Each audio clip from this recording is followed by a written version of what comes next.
So continue with what you're saying about being licensed and academy and whatnot from that other video. Yeah.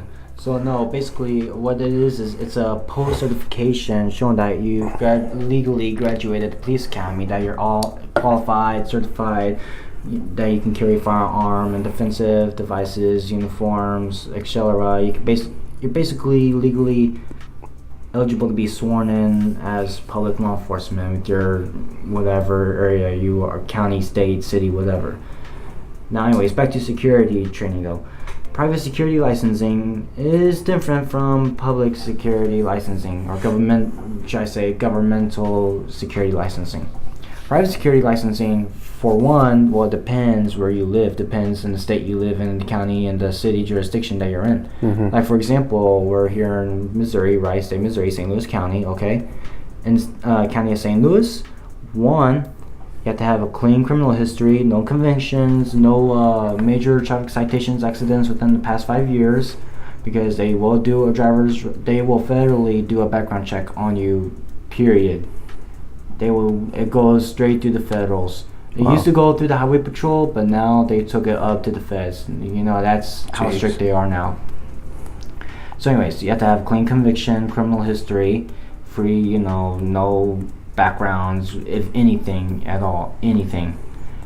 Yeah, you should be traffic accident free, no citations or none of that stuff. I'm trying to think what else. You have to be a certain age. You gotta be 21 years of age to be qualified. My question again is thank you for telling us that, but within the curriculum, why do you think it's wrong that they don't teach hand-to-hand combat? It's great that they teach you how to use a baton and a taser if you have one, but I mean, what if, just scenario, some crazy person runs up on you hard and you don't have time to grab for something? Is it wrong for you to hit him with an elbow? Is it wrong for you to knock him out? I don't think that's wrong for you to do that. Well, not necessarily, because once you're hired on with the security company that you apply for, right, you send you DCAMI, you do your security officer training, your whatever. Mm-hmm. When you sign up for that, you sign up for a certain class, baton, mace, handcuffs, whatever. It depends. Whatever you sign up for, you take that class, and then once you pass that class, right there, get your ID card, qualification, just like that. Then when you go on the job, you go like that. However, what they teach you in the academy is what they teach, certified law enforcement officers. That's what they want you to use. They want you to use that training qualification for whatever reasons, you affiliate with. Some companies are strict about, handcuffing, arrest, detain, arrest procedures and seizures and pat downs, stuff like that. Some companies are strict on that.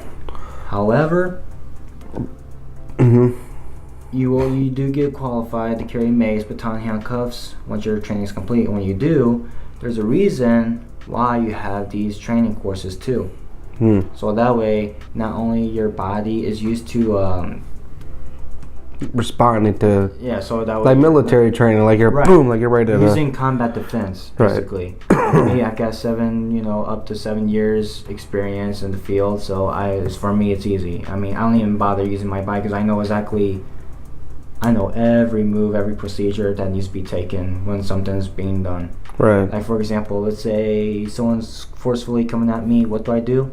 I don't even bother taking all my equipment out because, one, use your hands. You should be equipment free. Use your hands. Let's be honest. If somebody throws a punch and if you can, block or, use a throwing move or some kind of Aikido or Judo and throw them on the ground, and if you can detain them and then arrest them, guess what?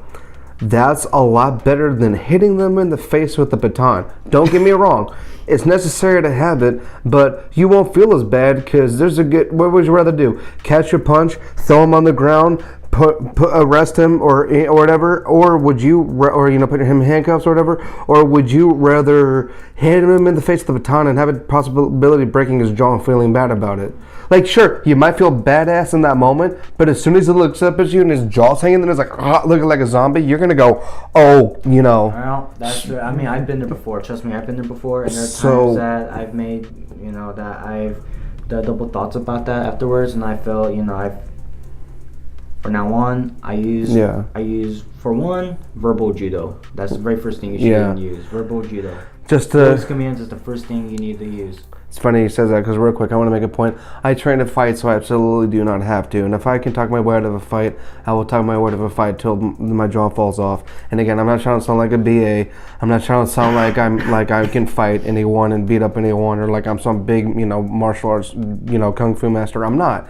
But what I'm saying is that if somebody throws the first punch and I see it coming, which 8 times out of 10 I most likely will, whatever happens from there, I can't help them. But I do know to restrict myself because of, the things that I do know. So like he said, even if somebody comes hard at me, if anything, I would probably do more of a flow with him. I wouldn't be that a-hole that would just go, just like instantly like do a killer move. Like I would, be very gentle, like, do not fancy stuff, but like, flow with him, get him off me, maybe do like a good push or like, do whatever I had to do, what I'm saying? Get him away and be like, hey, and the more aggressive they would get, then I would get more aggressive, but I wouldn't, like try to end their life unless they were trying to end mine. No, I'm just kidding. Well, yeah, no, I mean that's what we use in law enforcement and security field too. We used as certain type of training in our field.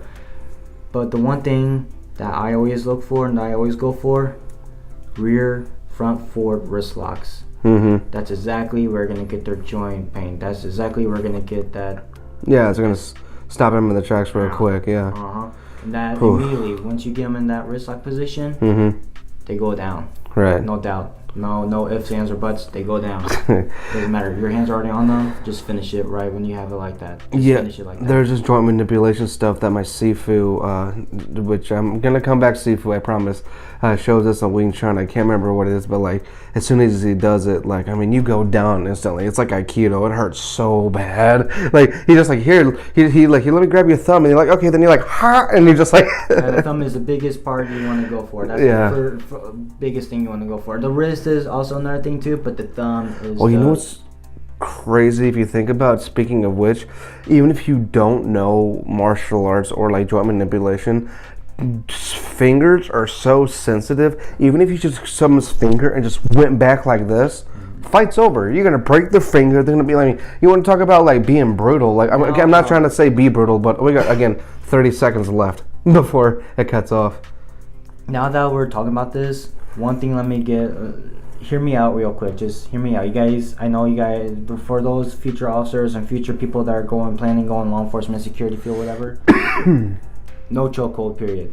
Do not do a chokehold, because you will get screwed immediately, just like that. Even if you're defending yourself, no chokehold. We're gonna make another. Hold on 1 second. We'll be right back.